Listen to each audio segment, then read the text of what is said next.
The divorce papers felt like ice in my hands. I stood there in the middle of Grandpa Robert's living room, surrounded by 30-plus members of the Johnson family, all staring at me with wide eyes and open mouths.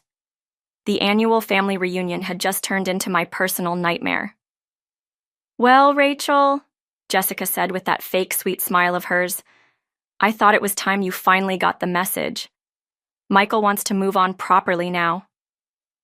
My ex-husband stood behind his new girlfriend like a coward, not even looking me in the eye. 2 years since our divorce, and he still found new ways to humiliate me. But doing it here? In front of his entire family? At the reunion where I'd been coming for 15 years? My hands shook as I looked down at the legal documents. Final dissolution of marriage was printed in bold letters at the top, but we were already divorced. What was this about? "It's about custody, dear," Jessica continued, reading my confusion. "Michael thinks Emma would be better off with us full-time. You know, in a stable home environment." The room went dead silent. Even the kids playing in the corner stopped their games. Aunt Margaret gasped. Uncle David's jaw dropped. Grandma Linda put her hand over her heart. That's when I heard it. Laughter. Not just any laughter. My 13-year-old daughter Emma was laughing. Actually laughing. While this woman tried to destroy our lives in front of everyone. "Emma," I whispered, shocked. "This isn't funny." But Emma kept laughing, wiping tears from her eyes. She looked at Jessica with this strange smile I'd never seen before. It wasn't a happy smile. It was the kind of smile that made my stomach flip. "Oh, Jessica," Emma said, her voice carrying across the silent room, "you're really something else." Jessica's confident expression flickered for just a second. "Excuse me?" Emma tilted her head, still smiling that scary smile. "I mean, you have some nerve talking about stable homes and proper families." "Emma, what are you doing?" Michael finally spoke up, looking nervous. My daughter ignored her father completely. She kept her eyes locked on Jessica. "Mom, should I show everyone what they were doing in Grandpa's office?" The silence that followed was so complete I could hear the old grandfather clock ticking in the hallway. Jessica's face went from confident to confused, to something that looked like panic. "What are you talking about?" Jessica's voice came out higher than usual. Emma pulled out her phone. Her fingers moved across the screen like she was looking for something specific. "Oh, you know exactly what I'm talking about." I watched Jessica's face drain of all color. Her hands started shaking. She looked around the room like a trapped animal. "Emma, put that phone away," Michael said, but his voice sounded weak. "Why, Dad?" Emma asked innocently. "Don't you want to see what your girlfriend was doing while you were outside grilling burgers?" Uncle David suddenly stood up from his chair. His wife Karen looked between him and Emma with growing alarm.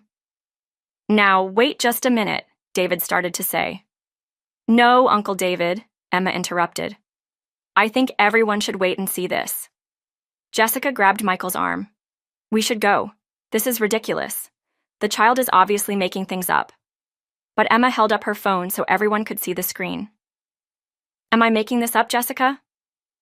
I couldn't see what was on the phone from where I stood, but I could see Jessica's reaction. She looked like she might throw up. Her grip on Michael's arm tightened. "That's not... You can't..." Jessica stammered. "Can't what?" Emma asked sweetly. "Can't show everyone the video I took of you and Uncle David in Grandpa's office an hour ago?" The room exploded. Voices started shouting all at once. Karen jumped up from her chair. Grandpa Robert's face turned red. Grandma Linda gasped so loud I thought she might faint. But through all the chaos, I kept staring at my daughter. My brave, brilliant, fierce daughter who somehow had just turned the tables on the woman trying to destroy our family. Emma looked at me and winked. "Should I press play, Mom?" 3 days earlier, I stared at the phone in my hand, reading the text message for the 5th time. "Annual Johnson family reunion, Sunday at 2 p.m. Hope to see you and Emma there. Grandma Linda." I wanted to throw the phone across my small apartment kitchen. The last thing I needed was to spend an entire day watching Michael parade around with Jessica, pretending to be the perfect couple. "Mom, you're making that face again." Emma said from the kitchen table where she was doing homework. What face? The face you make when Dad does something stupid. I sighed and sat down across from her. Grandma Linda invited us to the family reunion. Emma's pencil stopped moving. Is he going to be there? Probably.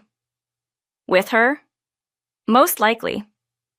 Emma was quiet for a moment, then looked up at me with those serious brown eyes that reminded me so much of my own mother. Do you want to go? That was the question, wasn't it? Part of me wanted to hide in our apartment forever. The Johnson family had been my family for 15 years. I'd helped plan these reunions, cooked for them, celebrated birthdays and holidays with them. When Michael and I got divorced 2 years ago, I thought I'd lost all of that. But Grandpa Robert had called me personally last Christmas. Rachel, honey, divorce papers don't change the fact that you're family. You raised our granddaughter. You were there when Linda had her surgery. You're a Johnson in every way that matters. I don't know, sweetheart, I admitted to Emma. It might be awkward. Emma put down her pencil completely. Mom, you know what I think? What? I think you're scared of her. I'm not scared of Jessica. Yes, you are. And I get it. She's younger and prettier and she stole Dad from us. The way Emma said it so matter-of-factly broke my heart. No 13-year-old should have to think about these things.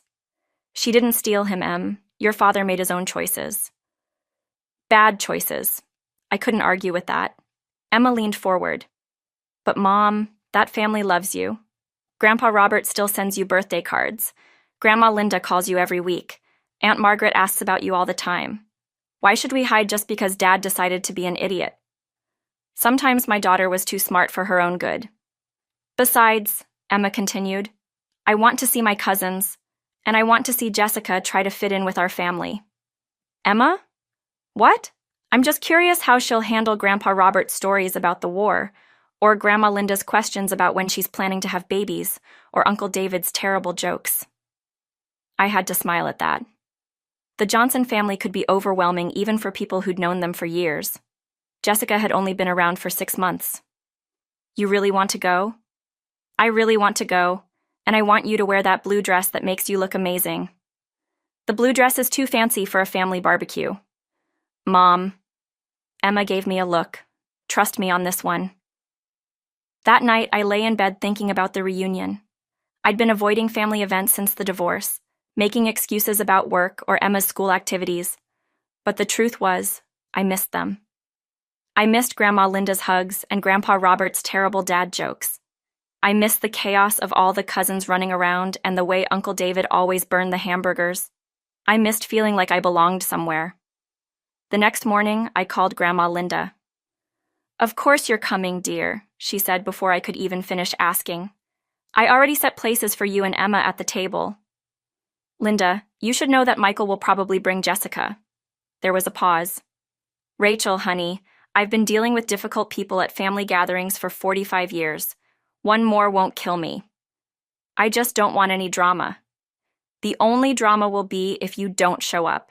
This family isn't the same without you and Emma. When I hung up the phone, Emma was standing in the doorway with a huge grin. So we're going? We're going. And you're wearing the blue dress? I'm wearing the blue dress. Emma pumped her fist in the air. This is going to be interesting. The gravel crunched under our car tires as we pulled into the circular driveway of Grandpa Robert's house. The big white farmhouse looked exactly the same as always, with its wraparound porch and hanging flower baskets. Cars were already parked everywhere. Uncle David's red truck, Aunt Margaret's minivan, and there, right by the front steps, Michael's black BMW. My stomach dropped. There's Dad's car, Emma said quietly. I see it. And that must be Jessica's. She pointed to a shiny silver convertible parked right next to Michael's car. Of course she drives something flashy. I took a deep breath and checked my reflection in the rearview mirror. The blue dress Emma had insisted on looked good, I had to admit. My hair was styled nicely, and I'd even put on makeup. I looked confident, even if I didn't feel it. Ready? I asked Emma. More than ready. We walked up the front porch steps. and I could already hear voices and laughter coming from inside. Before I could knock, the front door swung open. "Rachel!" Grandma Linda practically tackled me with a hug. "Oh, honey, you look absolutely beautiful." "Thanks, Grandma Linda. You look pretty great yourself." She was wearing her favorite yellow sundress and had her gray hair perfectly curled. At 65, she still had more energy than most people half her age. "And Emma! My goodness, you've grown 3 inches since Christmas." She hugged my daughter tight. Come in. Everyone's here." We walked into the living room, and I immediately spotted Michael standing by the fireplace. He was wearing khakis and a polo shirt, looking relaxed and happy. Next to him stood Jessica. I had to admit she was beautiful. Long blonde hair, perfect makeup, wearing a white sundress that probably cost more than my monthly grocery budget. She looked like she'd stepped out of a magazine. "Rachel!" Grandpa Robert's booming voice filled the room. He walked over and gave me one of his famous bear hugs.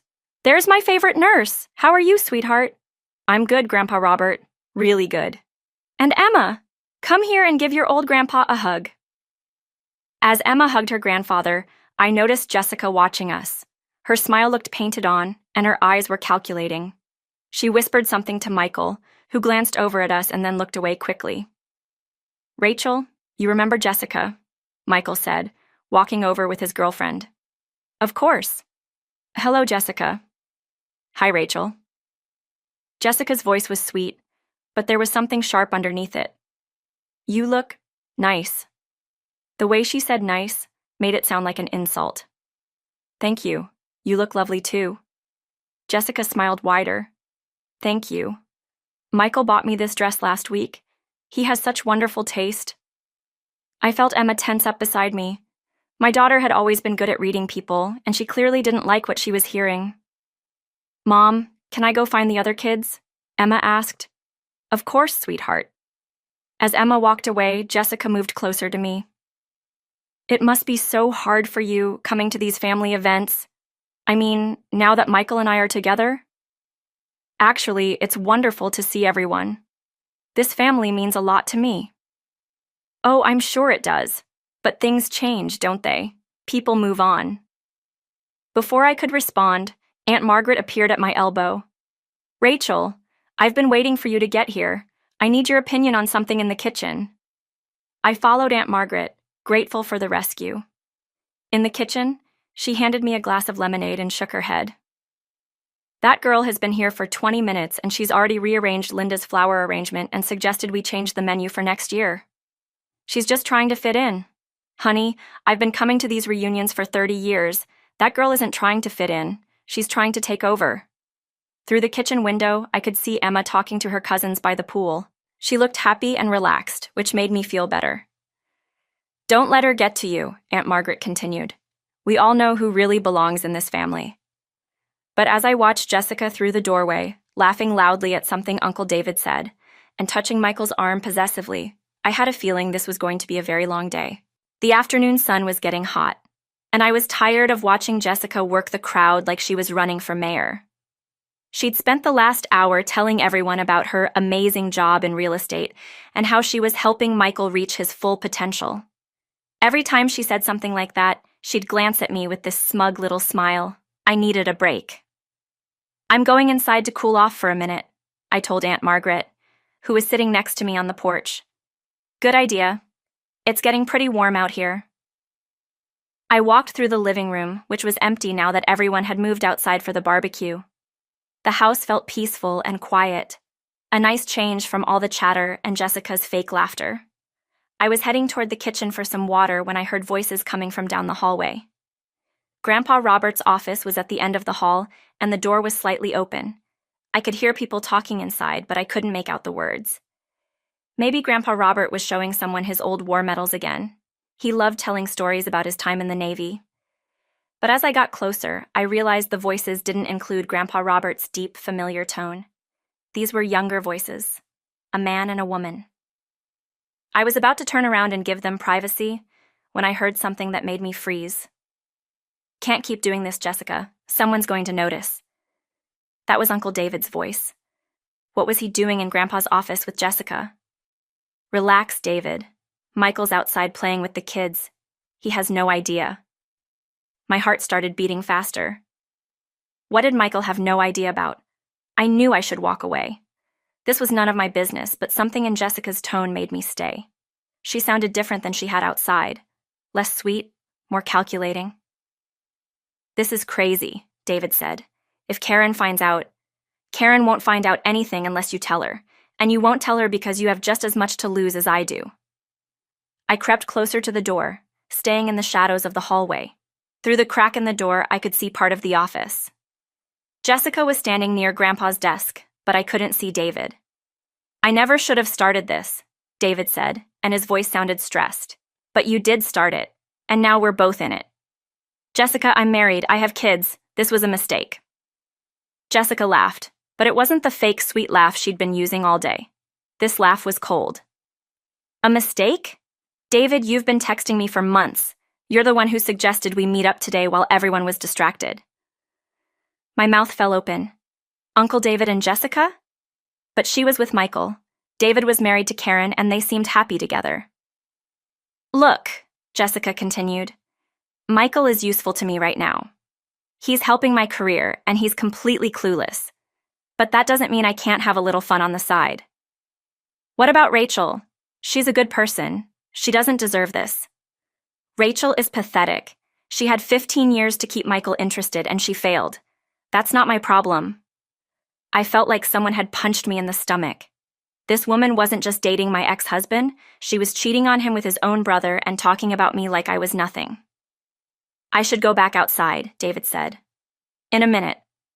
I heard footsteps moving around the office, and then I heard something that made my blood run cold. Kissing sounds.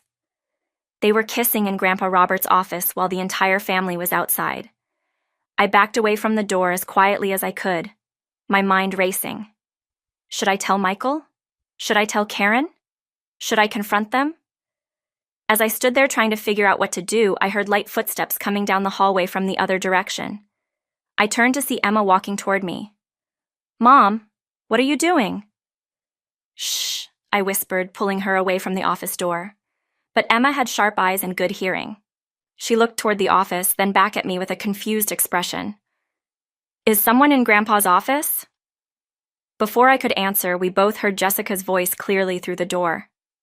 "God, David, you're so much more exciting than your boring brother." Emma's eyes went wide. She looked at me, then at the office door, then back at me. "Mom," she whispered, "is that Jessica in there with Uncle David?" I nodded, not trusting my voice. Emma's expression changed from confusion to something I'd never seen before. Something determined and a little scary. "Stay here," she whispered, pulling out her phone. "Emma, what are you doing?" But my daughter was already creeping toward the office door, her phone held up like she was recording something. The rest of the afternoon felt like I was walking through a dream. Emma and I went back outside, but everything seemed different now. I watched Uncle David rejoin his wife Karen by the pool, acting like nothing had happened. Jessica appeared a few minutes later, touching up her lipstick and sliding her arm around Michael's waist. I felt sick. "You okay, Mom?" Emma asked quietly as we sat at one of the picnic tables. "I'm fine, sweetheart." But I wasn't fine. I kept thinking about what Jessica had said about me being pathetic, about how I'd failed to keep Michael interested. The words played over and over in my head like a broken record. "Dinner time," Grandma Linda called out, and everyone started moving toward the big dining room. The Johnson family dinner table was legendary. Grandpa Robert had built it himself 40 years ago to seat 20 people. Tonight, it was packed with aunts, uncles, cousins, and kids.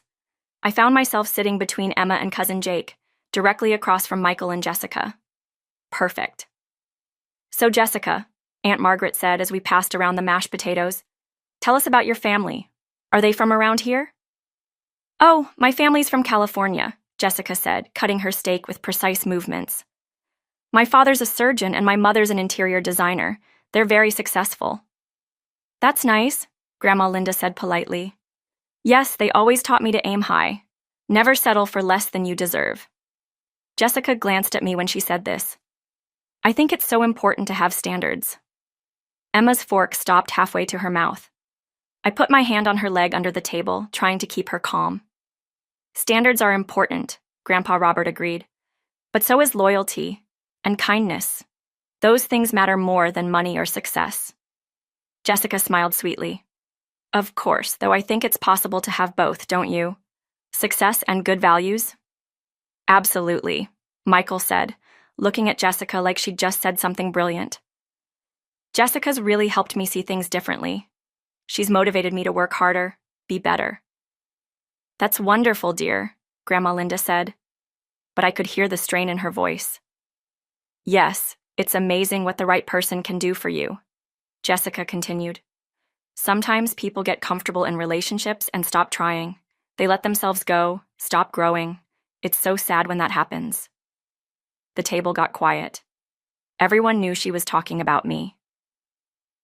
I think, Emma said suddenly, that some people are just really good at pretending to be something they're not. Emma, Michael warned. What? I'm just saying that sometimes people seem perfect on the outside, but they're actually really different when nobody's watching. Jessica's smile flickered for just a second. That's very wise for someone so young. I learn a lot by watching people, Emma said innocently. You'd be surprised what you can see when people think nobody's paying attention. I squeezed Emma's leg harder. She was playing with fire. After dinner, everyone gathered in the living room for dessert and coffee. This was usually my favorite part of the reunion, when everyone relaxed and told stories and laughed together, but tonight felt different. Actually, Jessica said, standing up suddenly, Michael and I have something we wanted to share with everyone. My stomach dropped. Michael looked surprised, like this wasn't planned. Jessica, maybe we should wait. No, honey, this is perfect. We're all family here. She walked over to her purse and pulled out a manila envelope. I thought this would be the perfect time to make things official. She walked over to me and held out the envelope with that same fake sweet smile. What is this? I asked, though I had a terrible feeling I already knew. Just some paperwork that needs your signature. Michael wants to move forward properly, and I think it's time we all accepted that the past is the past. My hands shook as I opened the envelope. The words final dissolution of marriage and custody modification jumped out at me. You want to take Emma away from me? I whispered. We just think Emma would benefit from a more stable home environment, Jessica said loudly enough for everyone to hear. Michael's doing so well now, and I can provide the kind of female role model a teenage girl needs. The room was dead silent. I could feel everyone staring at me, waiting to see what I would do. This is ridiculous, Aunt Margaret said. It's just what's best for Emma, Jessica continued. Some people just aren't cut out for single parenting. That's when I heard it. Laughter. Emma was laughing. Emma's laughter filled the silent room like a bell cutting through fog. Everyone turned to stare at my 13-year-old daughter, who was wiping tears from her eyes and looking at Jessica like she'd just heard the funniest joke in the world. Emma, what's so funny? Michael asked, his voice tight with embarrassment. Oh, Dad, Emma said, still giggling. You really have no idea, do you? Jessica's confident smile was starting to crack around the edges. I don't understand what's amusing about this situation. What's amusing, Emma said, standing up and pulling out her phone, is that you're talking about stable homes and being a good role model. Emma, put that phone away, Michael said sharply. Why? Don't you want to see what your girlfriend was doing while you were outside grilling burgers for everyone? The room went completely silent. Uncle David, who had been sitting quietly next to Karen, suddenly looked like he might throw up. What are you talking about? Michael demanded. Emma held up her phone so everyone could see the screen. Well, about an hour ago, I went inside to use the bathroom, and I heard voices coming from Grandpa's office. Emma, stop, David said quickly, but his voice came out as a croak. Stop what, Uncle David? Stop telling the truth? Jessica was backing toward the door now, her face white as paper. This is ridiculous. The child is obviously making things up. Am I? Emma asked sweetly. She tapped her phone screen. Because I have video. Karen stood up slowly from her chair. David, what is she talking about? Karen, I can explain. Explain what? Karen's voice was getting louder. Emma looked around the room at all the shocked faces. Should I just tell everyone what I saw, or should I show them? You show them nothing, Jessica snapped, lunging toward Emma. But Grandpa Robert stepped between them. Nobody touches my granddaughter. Emma, what did you see? Emma looked at me, and I nodded. Whatever she had recorded, it was time for the truth to come out. I saw Jessica and Uncle David kissing in your office, Grandpa, and I heard them talking about how Uncle David has been texting her for months and how she's only with Dad for his money and connections. The room exploded. What? Michael shouted. David, is this true? Karen screamed. You little brat! Jessica yelled at Emma. You don't know what you're talking about. Actually, I do. Emma held up her phone again. Because I recorded it. She pressed play, and suddenly Jessica's voice filled the room crystal clear. Michael is useful to me right now. He's helping my career and he's completely clueless. But that doesn't mean I can't have a little fun on the side. Then David's voice. What about Rachel? She's a good person. She doesn't deserve this. And Jessica again. Rachel is pathetic. She had 15 years to keep Michael interested, and she failed. That's not my problem. Michael's face went from confused to hurt to absolutely furious in about 3 seconds. You said I was pathetic? Michael, I can explain, Jessica started, but then the kissing sounds came through the phone speaker, followed by Jessica's voice saying, God, David, you're so much more exciting than your boring brother. Karen let out a sound like a wounded animal and slapped David across the face so hard the sound echoed through the room. 22 years of marriage, she screamed. 22 years, and you throw it away for this. Karen, please, David begged. Don't you dare, Karen said, grabbing her purse. Don't you dare say another word to me. She stormed out of the room. We heard the front door slam and her car engine start. Michael was staring at Jessica like he'd never seen her before. You used me. Michael, honey, it's not what it sounds like. You called me boring. You said I was clueless. You said Rachel was pathetic. His voice was getting louder with each word. I was just upset. I didn't mean... Get out! Grandpa Robert's voice boomed through the room. Get out of my house right now! Jessica looked around the room at all the angry, disgusted faces staring back at her. This is insane. You're all insane. The only insane thing, Emma said calmly, is that you thought you could get away with this. Jessica grabbed her purse and ran for the door. We heard her car start in the gravel spray as she peeled out of the driveway. The room was silent except for the sound of Michael crying. The silence that followed Jessica's dramatic exit felt heavy, like the air before a thunderstorm finally breaks. Michael stood in the middle of the living room, tears streaming down his face, looking lost and broken. Uncle David had collapsed into a chair, his head in his hands. I'm so sorry, Michael whispered, looking at me.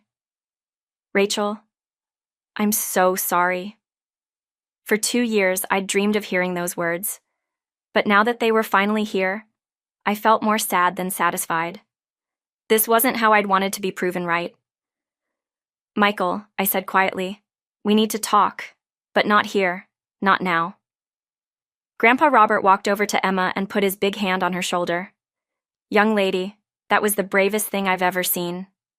I couldn't let her hurt Mom anymore, Emma said simply, and I couldn't let her break up Uncle David's family either. You did the right thing, sweetheart, Grandma Linda said, giving Emma a hug. Sometimes the truth hurts, but it's always better than living a lie. Aunt Margaret stood up and walked over to me. Rachel, honey, I owe you an apology. Some of us weren't sure what to think when Michael left. We should have known better. You don't owe me anything, I said. This family has always been good to me. And you've always been good to us, Grandpa Robert said firmly. Divorce papers don't change that. You're a Johnson, Rachel. You always will be. I felt tears starting in my eyes. After 2 years of feeling like I didn't belong anywhere, these words meant everything. What about the custody papers? Cousin Jake asked, pointing to the documents still scattered on the coffee table. Emma walked over and picked them up. Without saying a word, she tore them in half then in half again, then again. I think these belong in the trash. Emma, Michael said, his voice shaky. I never wanted to take you away from your mom. That was all Jessica's idea. She said it would be better for you, but I should have known. Dad, Emma interrupted, you should have known a lot of things, like maybe don't trust someone who talks bad about your family behind your back. Michael winced, but he nodded. You're right. I made terrible choices. I hurt you and your mom, and I hurt this whole family. Yes, you did, Emma said matter-of-factly, but people can change if they really want to. Uncle David finally looked up from his chair. His face was red and blotchy from crying. I need to go find Karen. I need to try to fix this. David, Grandpa Robert said sternly, you better do more than try. That woman has been nothing but good to you for 22 years. I know, Dad, I know. David stood up slowly. Rachel, I'm sorry about what Jessica said about you. She was wrong. You're not pathetic. You're one of the strongest people I know. Thank you, David. I hope you can work things out with Karen. After David left to chase after his wife, the family slowly started to relax. The little kids went back to playing. The adults began cleaning up from dinner. But the mood was different now, lighter somehow, like a poison had been removed from the air. Mom, Emma said, sitting down next to me on the couch, are you okay? I'm better than okay, I said, putting my arm around her. I'm proud of you. What you did took real courage. I learned from the best, she said, leaning against me. Michael approached us hesitantly. Rachel, could we maybe talk sometime this week? I know I have a lot to make up for. I looked at him, really looked at him, for the first time in months. He looked older, tired, and genuinely sorry. We can talk, Michael, but it's going to take time to rebuild trust. I understand. And Emma, I hope someday you can forgive me for being such an idiot. Emma considered this seriously. I can forgive you, Dad, but you have to promise to be smarter about who you date next time. Despite everything, Michael actually smiled a little. Deal. As the evening wound down and people started heading home, Grandma Linda pulled me aside. You know, dear, that blue dress really does look beautiful on you. I laughed, remembering Emma's insistence that I wear it. Emma picked it out. That girl has good instincts about everything. Looking around at the family that had welcomed me back with open arms, watching my daughter laugh with her cousins like nothing had changed, I realized Emma was right about more than just the dress. Sometimes the truth really does set you free.